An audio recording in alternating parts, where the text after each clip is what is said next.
to do it, and like I said, winning the Game 7 was just like so sweet. Something I'll never forget. Yeah. Got to have a front row seat to see an organization do something they hadn't done before. Winning the whole championship in my final year of junior hockey was one of the best moments of my life.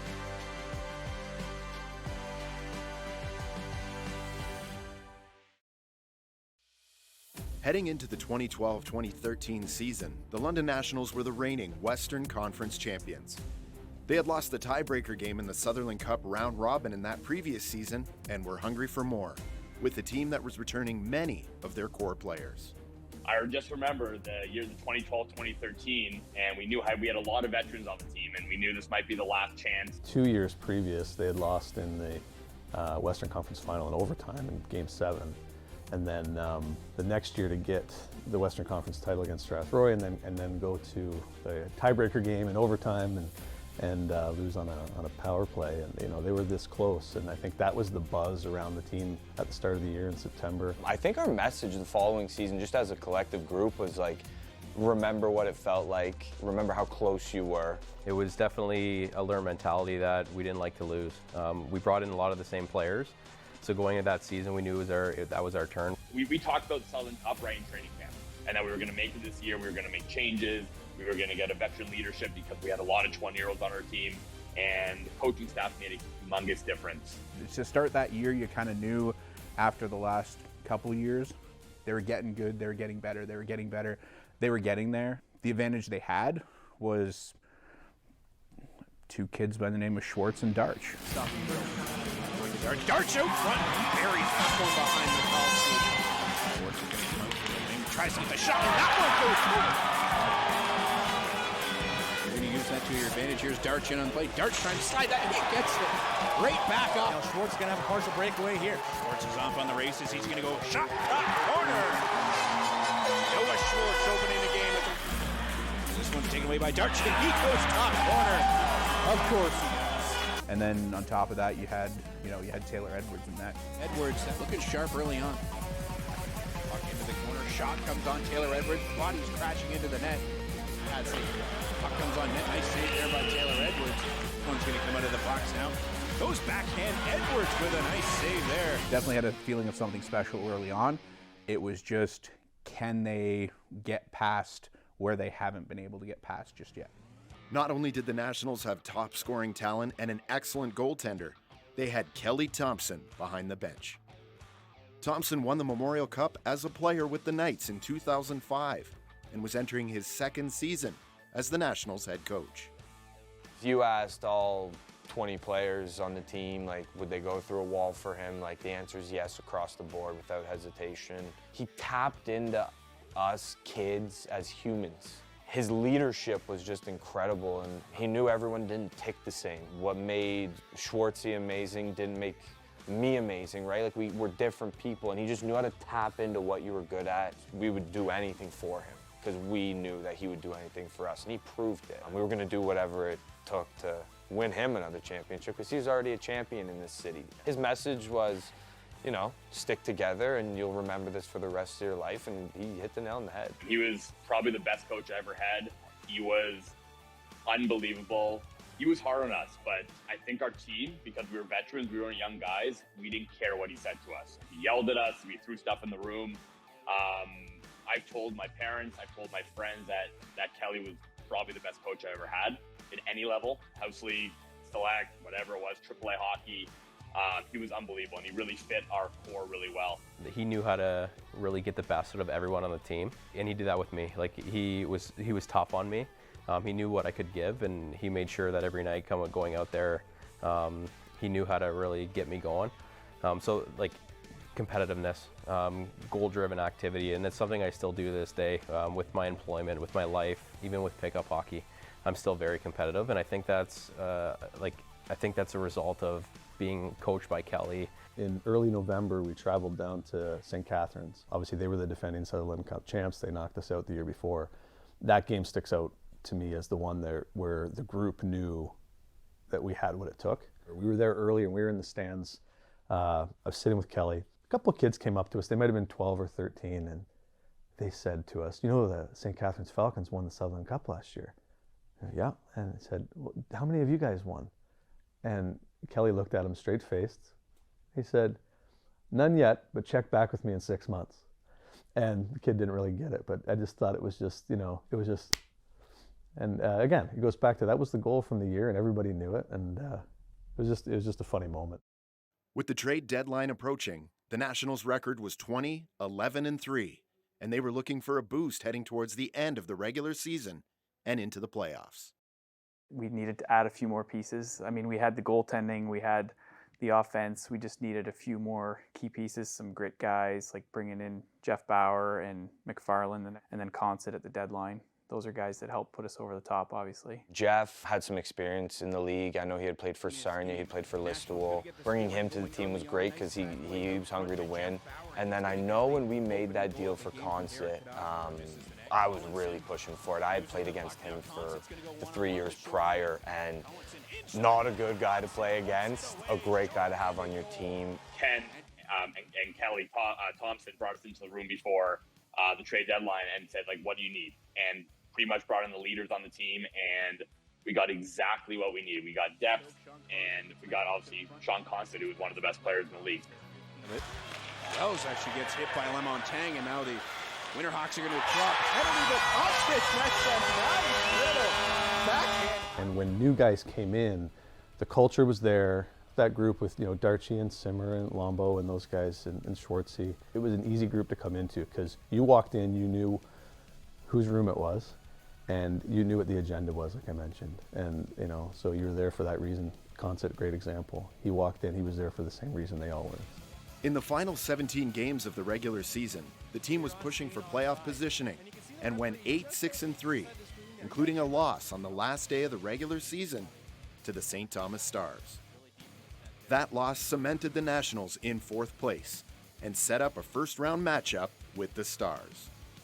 It made us more competitive going into playoffs because we had that push prior. And I do remember that first series versus St. Thomas because, as I said, a couple of years prior we had lost to St. Thomas, and it was kind of stuck in our head that we've lost to this team in playoffs the last 2 years and ended our season. And a lot of the older guys that were still around from those series knew that we didn't want that to happen again. Coming in 4th, we knew we had an amazing coach. The biggest thing was no one wanted the playoffs because we had an amazing trade deadline. Being with the team for, I think it was 5 years, since I was 16, for whatever it was, a long time. It was the closest group of friends that I have ever played with. I can truthfully say that. We hung out all the time, whether it was 10 of us, 17 of us, 6 of us. There was always guys connecting. Everyone seemed to get along very, very well. So, strong group, and no one I'd rather go to battle with than those guys. They were special. We knew coming in we could have won the whole thing. We were not worried at all. I remember that. Game 1 of the first round, we were not worried at all. There were some nights in the regular season where guys weren't at their best and maybe took some nights off, but we knew all along what we had, and we knew come playoff time those guys were all going to turn it up from those experiences from the previous 2 years. We finished 4th in the regular season. We weren't a 4th place team, but we had a lot of students, a lot of commitments and things that I think led to that placement. But St. Thomas was a similar team. They were older, they were bigger, stronger, ready to win also. We got them in the first round.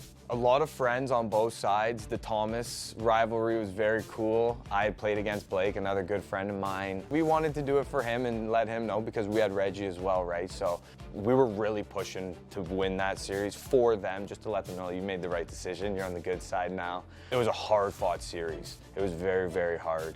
Every time we played St. Thomas, I think the first year I was there, we played in the finals. Second year we played them, we might have been in the semifinals. It was always so hard to play against them. No matter if they were a little weaker, they came in 5th or whatever it was, they came top of the team. It was always a grind going to St. Thomas. London won the first 2 games of the series before losing 5-4 to the Stars on home ice in Game 3. And I remember Taylor Edwards, who was a rock in net for more than just that year for the organization, didn't have his best game. And I remember Kelly going into the room after that game and telling Nick Dampier to be ready. To Eddie's credit, he came in the room about 10 seconds later to the coach's room, and he wasn't going to have it. Taylor Edwards just flipped a switch after that first round, and he was just lights out after that. He was good in the first round, but after we got through the St. Thomas series, it's just like he went completely off the other way and was just a wall the rest of the way. The Nationals took 2 of the next 3 games, including a 5-2 win in Game 6, to advance to a second-round series against the second-place Leamington Flyers. Noah Schwartz is going to pick it up. He'll go right around behind the net, and he's going to come right out in the slot, and he makes a nice move and shot on net. He's going to get that one past to Austin Rudebush. London took the first game of the series on the road and had to play Game 2 in Dorchester rather than London due to the World Figure Skating Championships in London. Welcome back inside the Flight Exec Center. It does look a little bit different than the Western Fair Sports Center. It was weird. Our guys adapted really well. I mean, we had all the guys meet at Western Fair. We got on a bus, drove to Dorchester to pick up our equipment that we left there, and then left from Dorchester, went all the way to Leamington, because we stayed there for almost a week probably practicing there and stuff. And they came there, we won the game there. It was just really weird playing in the second round of the playoffs and you're not in your home building. I remember like the Dorchester staff, like the arena staff and the Dolphins, their organization really taking us in and allowing us access to all their facilities and their dressing room, and they were quite welcoming to us. And it was actually unique because the ice service is a lot different than ours. Like it's a smaller ice service. I think back to the time that Kelly and Matt Pepe spent together. Matt Pepe at the time was living in Dorchester, interestingly enough, and they spent 3 days preparing for that for that series, and our guys were informed and ready to go. It was a huge hurdle for us again to go on the road and be in something different, but it was our affiliate. It was very welcoming. They had a great facility with a great room. We felt at home, and I think the boys enjoyed the experience. It almost took some pressure off because it wasn't the same old we're into the grind. It was kind of a different feel. So I remember that series being pretty heated and just a lot of fun, really. After London's win in Dorchester, the Flyers took Game 3. The Nationals bounced back and won Games 4 and 5 to finish out their second round series, and once again on the road. Tomper and the coaching staff nicknamed us the Road Warriors. And it's true, like, we got a kick out of being hated in opposing teams' arenas. So it fueled us. Not to say that there wasn't anything great with playing at home, because that's the best place to play, but the Road Warriors mentality was just like, we're coming in here, we have nothing to lose. If you're gonna beat us, like, it's gonna be very hard. And we just pushed for 60 minutes. Like, it was just full throttle. And the Road Warriors became a trend throughout the whole run. Up next for London was the top regular season team in the conference, the Chatham Maroons. They were a very good team, very deep, but that arena is hard to play in. The boards are a different angle, like the dressing rooms are shoe boxes. The fans are right on top of you. They do not like you. You'd go from 50 hits in the Chatham Arena to maybe 15 to 30 in the London Arena. So you did have to adjust your game. Honestly, what I remember about that series is complete domination. All of it came together. Boys executed everything that the coaching staff was asking of them. Eddie stood on his head when he needed to.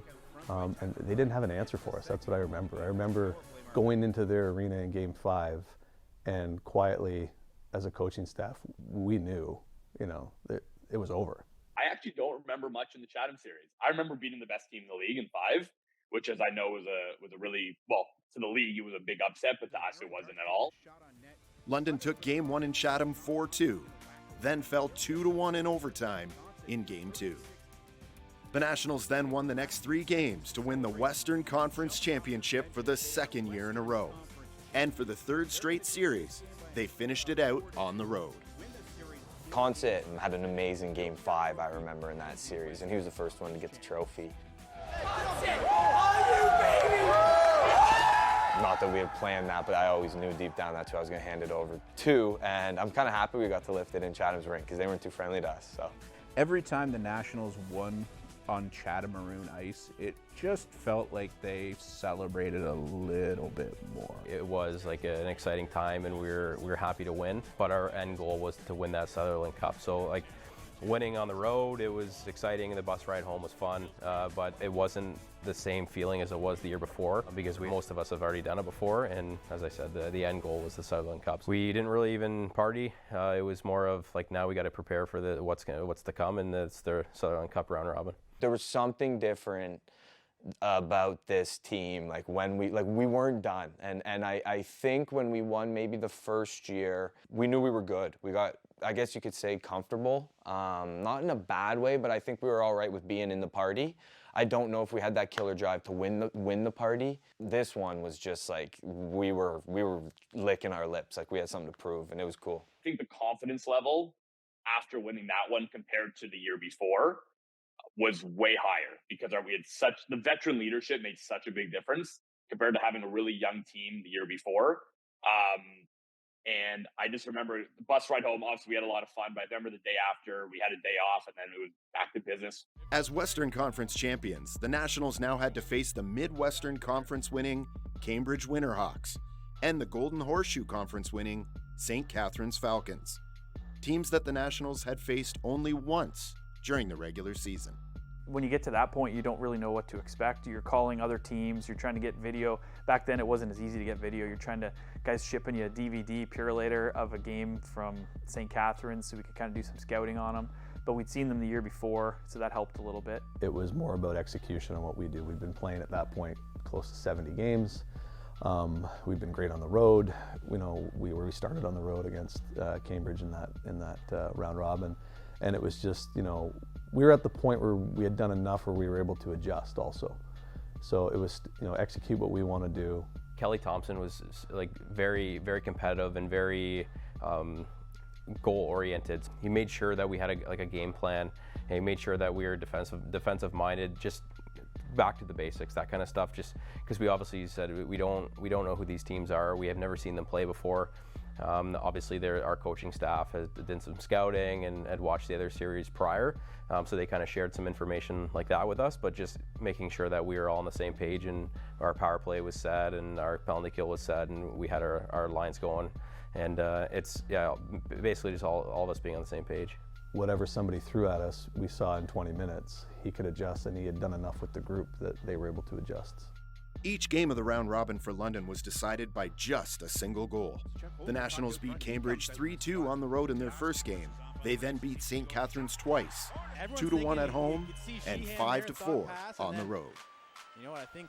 It was exactly what championship hockey should be. You know, you didn't have the players have their same tendencies as they would have against, you know, St. Thomas. They just went in and played hard-nosed hockey, and they knew there was no time to take off because you knew full well, and as you said, 1-goal games the entire way. It's close. It's going to be close no matter what.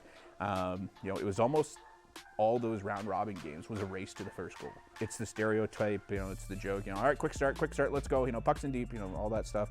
But quick starts had to happen, or else if you didn't have a quick start and you were kind of flat for the first 10 minutes, then that could have been very well your season right there. Another thing that was preached was just faceless opponents. Like when you get to that stage, you just have to have your best, or else you're going home. So we didn't care who we played. Both teams obviously were great. They were there for a reason, but every time we stepped on the ice, like it didn't matter if they were wearing red, green, yeah, like whatever, like we're here to win.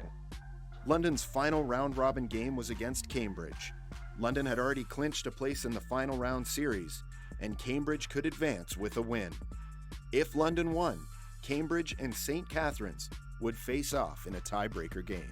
There was some controversy around our fourth game in that series, not from our standpoint, but from the St. Catharines group. We had earned our way into the final.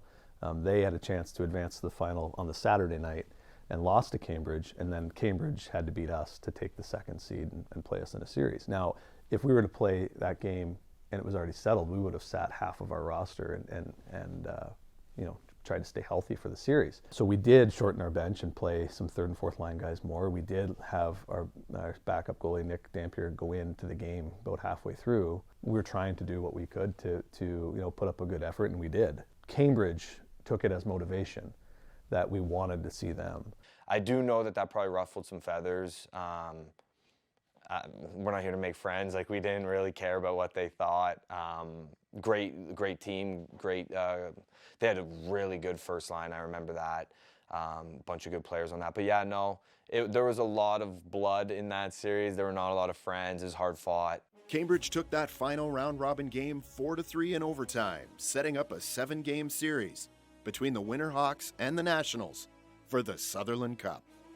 I think what you saw in those first 2 games was a motivated and prepared team on the other side. They found motivation in something and took it to us. that's how sports go, right? Cambridge carried momentum into the final series, beating the Nationals 6-4 in London in Game 1, and then 3-2 in overtime in Cambridge in Game 2. Game 3 was back in London, with the Nationals down 2-0 in the series. We were down, but we weren't out. We knew that we could get where we needed to go, and we had a really old team. I think that was huge in our success. Because we knew that it was a long way from over. The ice played a factor for us. We were much better against that team on home ice. We were built for speed, and they were built to be big and strong in their own smaller barn, and it did play a factor. Most of the time in the regular season, we had a lot of our regular, our season ticket holders that were there, but not a lot of other fans. We'd say 500 or 600 a night. But when we were in the Sutherland Cup, we knew coming back home we'd have over 1,000, and that arena would be full. It made it exciting for us, and I do remember the fans. I remember going back into Game 3, being down 0-2. I would have for sure assumed if we had a younger team, it would have been a lot tougher. But again, I'll keep coming back to the coaches and all the captains and leaders we had in our team. We were not worried. We actually had, I know both games were very close, and we were coming back to London. We were very, very confident. The Nationals carried a 1-0 lead into the first intermission of that third game. Well, Cambridge does a really good job at kind of getting in the shooting lanes and the passing lanes. You guys kind of making a little bit of adjustments as the series goes on to counterattack that, and 13 shots in the first period looks like it's working. Yeah, for sure.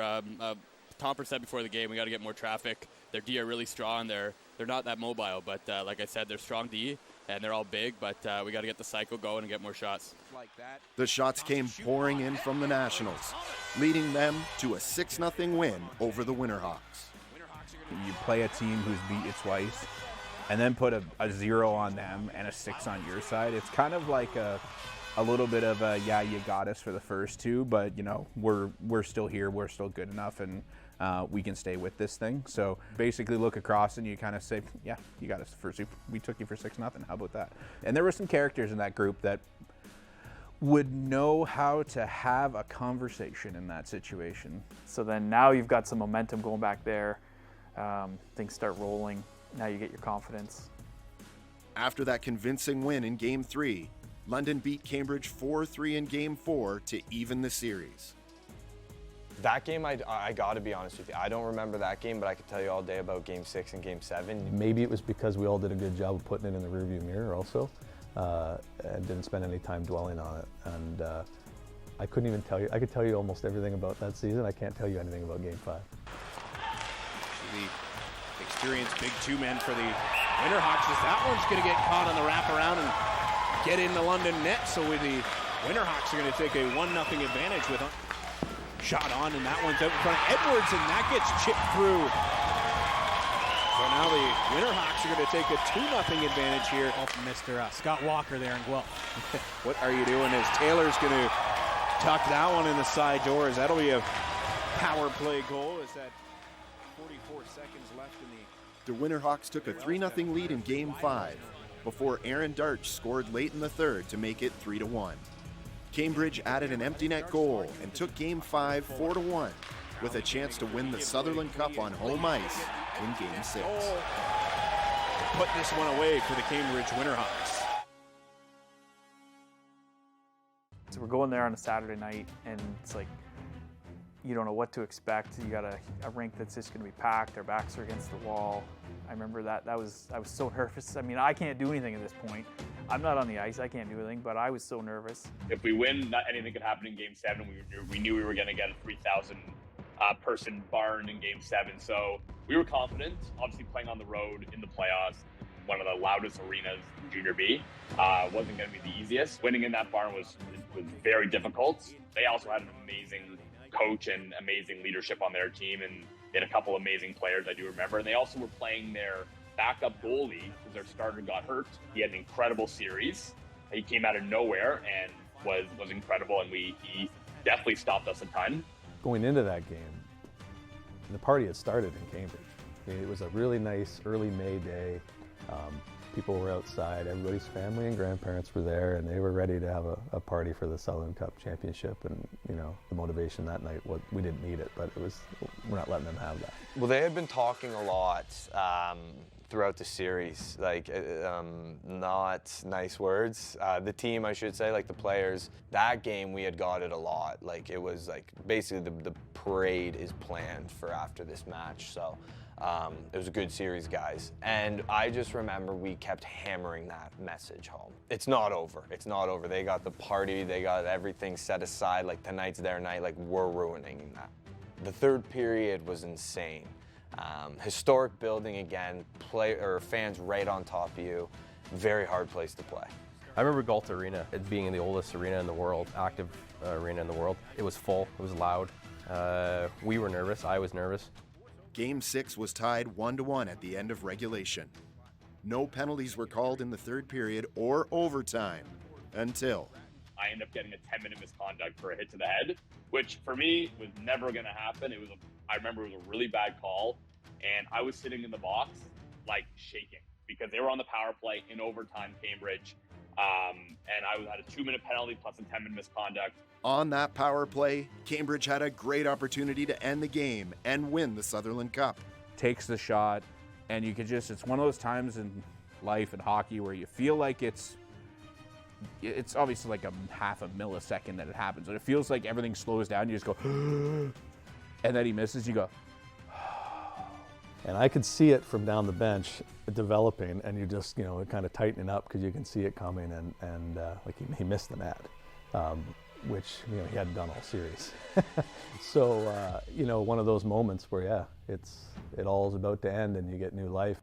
The Nationals killed the penalty, and just a few minutes later, We came back down the other way, went back and forth a couple of times, but I remember it was Jeff Bauer ended up scoring, and it was a fluky goal. Matt Wildman was coming down the wing.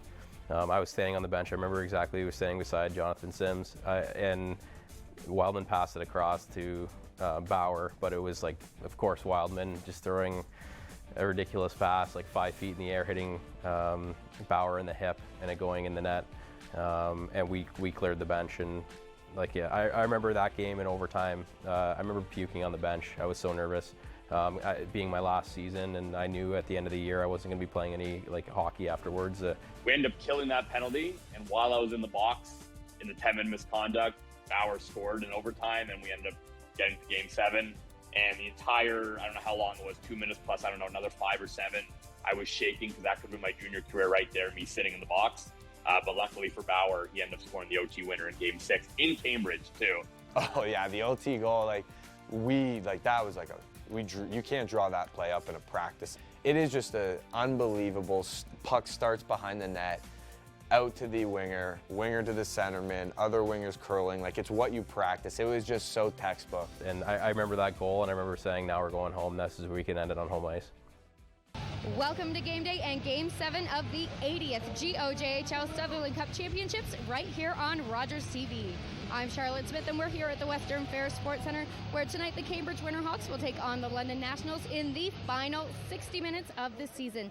This is it. It all comes down to tonight's game. The Cambridge Winterhawks will be looking to hoist the Sutherland Cup for the 4th time, while London will be looking for that title for the first time in franchise history. I remember in the rink, it was like people were lined up outside, down the stairs, right into the parking lot to get in, and I was thinking, this is great. This is what our guys deserve. On the stage, Game 7, this is it. The season's ending tonight one way or another. The people of London are finally supporting us. This is huge. Every season with the Nationals, you had that same 500-600 people every Wednesday night. The first round of the playoffs, 600 became 800. Second round of the playoff, 800 became 900. Get to a conference final, 900 becomes 1,300. And then I still don't 100% know what the capacity of Western Fair is, but it got real tight real fast. We had a ton of overagers, right? So we knew this was our final kick at the can. It was do or die. There was just a different energy. There was a different vibe. People were starting to flood in very early. Warm-ups was the busiest I've ever seen it. It was cool. It brought a hockey community together here in London, and it was something I'll never forget. The ownership, the marketers, everyone, they did an incredible job and ended up filling the barn with incredible fans. So that definitely fueled me, because I love that stuff. He had a way, Kelly did, of being that calming, this is where we belong type leader. And that's what I remember the most about that is the anticipation was there, yeah, but the anxiety was not. We got to do this for the 20-year-olds, and everyone was on board. That started from Tomper. That was the message, like, you'll never forget this. This is a Game 7 at home. You've gone through everything this year. Do it for the 20-year-olds, do it for the guys that are walking out the door at the end. I remember the fans being very loud, and our game plan was to keep the crowd in the game early on, just so we can gain momentum. 2-on-1 here for Schwartz and Konzett. Schwartz and Konzett in, and he's got Grattan with him. Konzett goes, waits, shoots, and Lee's going to squeeze the pads and get that one. But tries to sneak it 5-hole as well, and there was a little bit of air between the legs, but back to Lance Pridham. Shot comes through, goes off a body. Darch has got it. Now he pushes Schwartz. Schwartz gets a shot on net. Konzett gets a shot away. Lee is just firing on all cylinders here. And we dominated that game, I think. And their goalie, who was their backup goalie at the time, was dominating us the whole game. Pridham gets this shot through. Schwartz goes backhand. And Fuller thought it got by him, but it didn't. Able to scramble across to get it. Hopkins, as you mentioned, Jake, buzzing here early on in this game. For the final game, Coach Kelly Thompson flipped Paul Hopkins to the top line and Blake Thomas to the second unit. When the change happened, it's not like, oh, one guy goes from the first to the second line. Like, that's not how we operated. We had 4 lines that were going to come at you. The decision was actually to move Blake Thomas down, and not down for any sort of reason other than that top line in Cambridge. We were a couple big bodies. If they got the puck down low, they were very good. And Kelly wanted Blake to, kind of give up the offensive role for the night and shut those guys down, which he did. Hopper jumping up with Schwartzy and Bryden, it worked. Jeff Bauer ahead. Now we've got a 2-on-1. Bryden and Hopkins together. Hopkins is away. Shot on net. He goes top corner. Paul Hopkins opens the scoring here with 6:02 left in the first. There he is. If Paul Hopkins doesn't show up that day, right? We're not winners. Hopkins' vision that series, I remember he had a hell of a series, and he's a great passer, and he's a good finisher, and he's just a smart hockey player. Paul Hopkins can play hockey with anybody on the planet and work into it just fine. That was, I think, the advantage that the team had with the skill they had. You could take Paul Hopkins and, Hopper could go from first line wing to, all of a sudden third line grinder and not miss a beat. And Blake, we needed Blake to check their first line because there's nobody better than Blake Thomas at getting under your skin, like where you go, I go. Like, I'll be right in your back pocket. The Nationals had a 1-0 lead at the end of the first period. Can we get another one? We felt like our game was at its best. They were on their heels. We were letting them hang around. We weren't finishing it. We're letting them hang around. Now Hopkins is bouncing around out front. Bryden gets the shot through. Hopkins is there. Back in. Hopkins gets another goal. Nice opportunity there for the Nationals as the crowd is cheering heavily as the Nationals are up by a pair. Paul Hopkins scored his second of the game to give the Nationals a 2-0 lead after 2 periods. Tomper and the coaching staff, like, they're communicating with us 24/7. Yeah, I mean, you never want to get too high, you don't want to get too low, but, like, we kept coming. Like, we're up 2-0, doesn't matter. They score 1 goal, they have the momentum, anything can happen. 2 wasn't enough for us. If you've been around the game long enough, that 2-0 lead is going to be evaporated very quickly. Gastic has the puck just hop over his stick, so he has to cycle back. Grattan's going to pick the puck up. He'll take the shot on. Edwards covers up, and now this one goes in the net. Tough play there for Mark Gastic as he... A giveaway in your own zone happens, at that level it happens numerous times a game, and usually somebody bails you out, and unfortunately that didn't happen. But I think what it was is it was momentum. It was, especially in junior hockey and junior B hockey, a lot of kids that play that level ride the wave, and that's what we had there. They finally got their break. It being such an important game to all of us, I remember the guys on the bench were a little bit upset with him. Gazic's a great guy, and obviously he was doing his best out there, and it was fluky, but I do remember that, and it was closer to our bench too, where it happened, so it definitely got them back in the game. And then a few minutes later, with 8.5 minutes left, they tie. Of course they do, right? They had all the momentum. Job there by Taylor as he pushes the puck over to Bannerman. That gets on net. And it's a tie game here at the Western Fair Sports Center. Again, I think this is where our experience was key, honestly. 3 guys who aren't 19 or 20 years old, like, that bench could get lost if it's like a blend, right? Like, we knew, like, okay, now it's time. Like, we didn't want to let everyone down that came and supported us and watched us. The Game 7 was kind of an encapsulation of that series. It was like, you get Cambridge taking the early advantage and thinking they're in the driver's seat and so on and so forth. The Nationals battle back and even it up.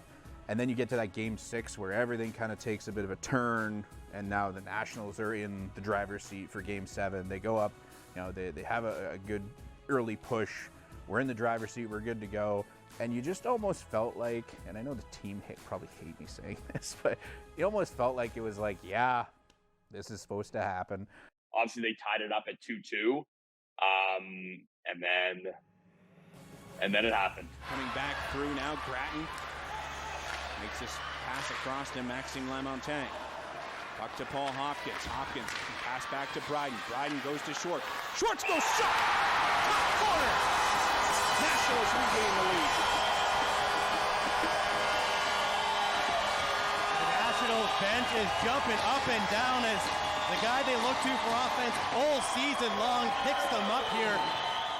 We had a 3-on-2 or a 3-on-3, and I was trailing behind. I was a little late coming in, and I got the puck at the top of the circle, and I blacked out after that. Lombardi jumped on me. The crowd was going nuts. The goal horn was going crazy. It was loud, and I had no clue what was going on until the next puck dropped. For a celebration, I remember button hooked back up that side where the penalty boxes are, and the place erupted. Like, no better person to score the game-winning goal than Noah Schwartz. I didn't score a lot in my career, so I was happier when my friend scored, man, and that was the biggest goal I've ever, seen in my career. It was awesome. I remember the feeling. I'll never forget it, yeah. The leadership group, I remember Darchie being literally right in front of me at the time, and they did a good job of enjoying it for a second, but realizing there was 4.5 minutes of a job to do, and it was right back, and they were focused and ready to go. That's what sticks out to me about that goal, that immediate elation, and then having a veteran group of players that knew why they were there to really tighten it back up and get to the face-off and do a job, right? That goal to me was, we went up on a lead, and of course it's Schwartzy scoring. It's just fate, really. In my career, I was always a big game player. No matter what level it was, I scored big goals in AAA, big goals in Junior A before I came to London. A lot of people probably don't remember that season that Noah battled a lot through hip injuries that season. He did the right things through the season to prepare himself for that moment, to be ready to be able to play big minutes at the end of the season in a 7-game series. And yeah, of course it was Schwartzy, right? It wasn't finished. We had the upper hand, but it's a chess match. Like, it's one shot. Who knows what? You don't want to be that guy who makes the turnover or takes the penalty or whatever the case may be. So our message basically just throughout the bench was just like, hold in it for 5 more minutes. We can't sit back, but we also have to be diligent with when we're going to attack. And everyone was on board. We were sharp. We were sharp. In the final minute, the Winterhawks' net is empty and they're pushing for an equalizer. Tyler Bryden gets it out of the zone, less than a minute to play. Game 7 of the Sutherland Cup. This one's going to come to Tyler Bryden. Bryden to center, he shoots on net. That one's going in! Tyler Bryden with the empty net goal! And the London Nationals bench erupts as they feel they might be just that close to the Sutherland Cup. I remember grabbing the guys on the bench who were celebrating, jumping up and down, and it felt like a couple feet. I remember turning around to Kelly, who was right behind me at the time, and I grabbed him by the chest, and I pushed him back into the bench where right behind him, and just pushed him up and said, "We did it. We finally did it." At that point, we knew that we'd won, and it still gives me shivers to this day, thinking about that goal going in the net, knowing that we won, the fans being loud, and yeah, it was a great feeling. I just remember seeing the shot go, and then I just kind of blacked out, to be honest. I don't even know if I saw the puck go in the net. I was hugging and just excited. That was kind of the first feeling. I was like, I think we got this. Coaches, owners, everything, the best 2 months of my life. How much fun we had. Ken was incredible. Obviously, our coaches, our leaders, and everything. And we ended up winning, and it was such a relief that if my hockey career didn't extend, I knew I won the championship my last every year, and that's all I really cared about.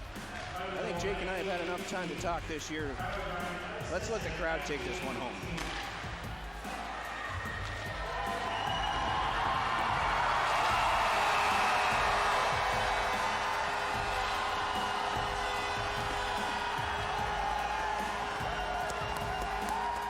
My excitement was as a hockey fan, but my excitement at the same time was for a guy like Noah Schwartz, like Darch, like all the guys across the board. But then for guys like for Mike Burrows, for Kelly Thompson, still to this day, I don't think people give Kelly Thompson the credit he deserves. Kelly got to, get his championship. I don't know how many people in the history of, hockey, have won a Memorial Cup and then won a Sutherland Cup as well. It gave Kelly that validation that, he was a legit coach. He knew the game. He was always a student of the game. I know he loved the fact that him and Burrows were together to do it because they kind of grew up together. You always feel great for the 20-year-olds. The guys that put in 4 or 5 work at playing junior hockey, for them to get rewarded by winning the last game you can possibly win is a great feeling.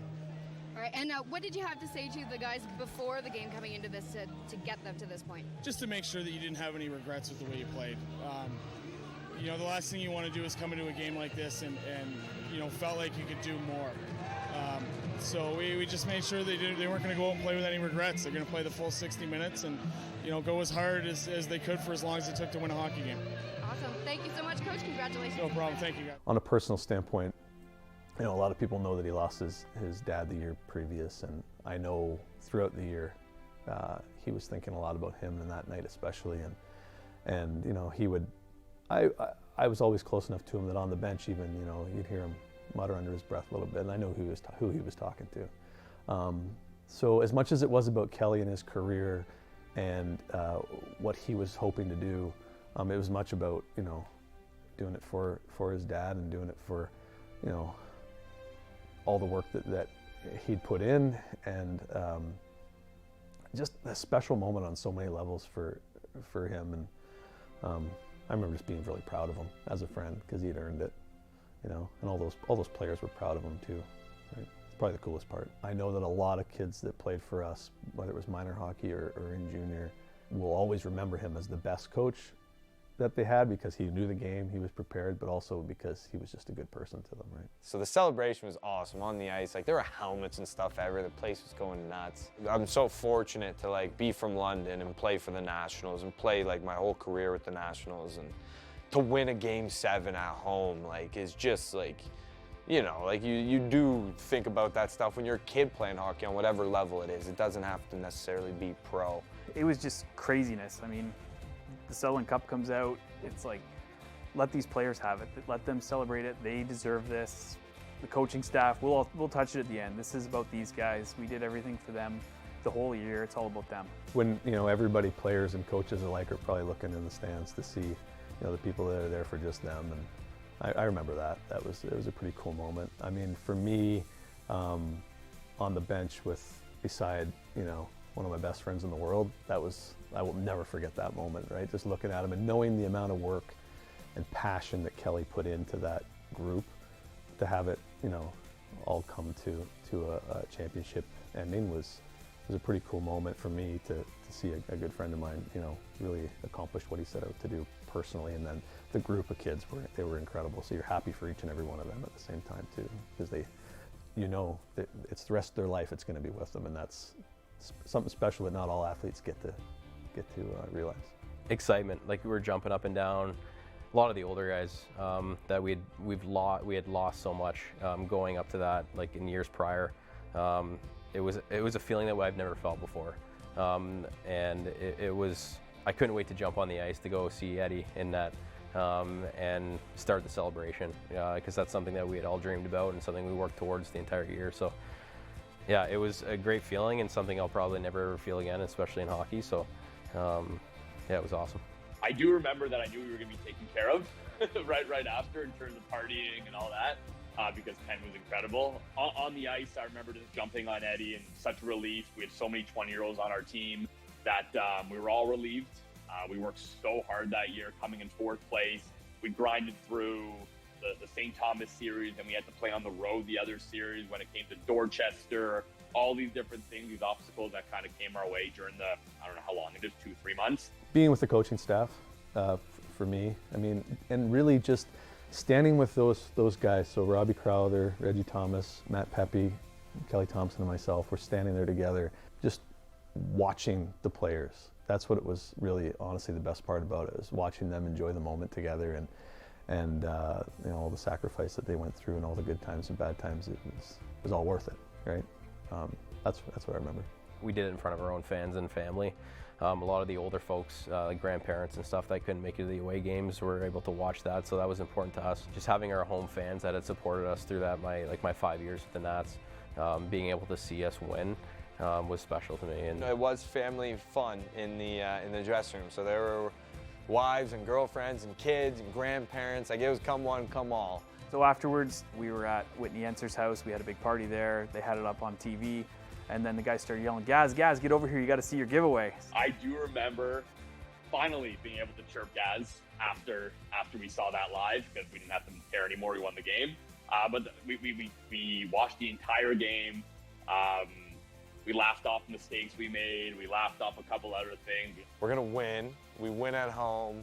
We're going to relish it with all our friends and family, and then we're going to go watch and relive it. Like, it was awesome. It was an incredible hour and a half. We watched every second of that game, I remember, while partying at the same time.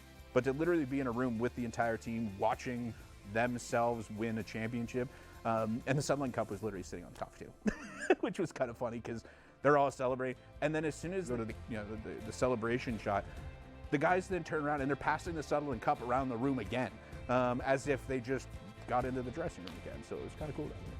Just a lot of reflection, I don't think I moved more than 20 feet the whole night. We just kind of stood there and kind of soaked it in and talked about all the funny stuff throughout the year and just kind of did a recap of everything, right? It was a pretty special evening, obviously, and it was our group.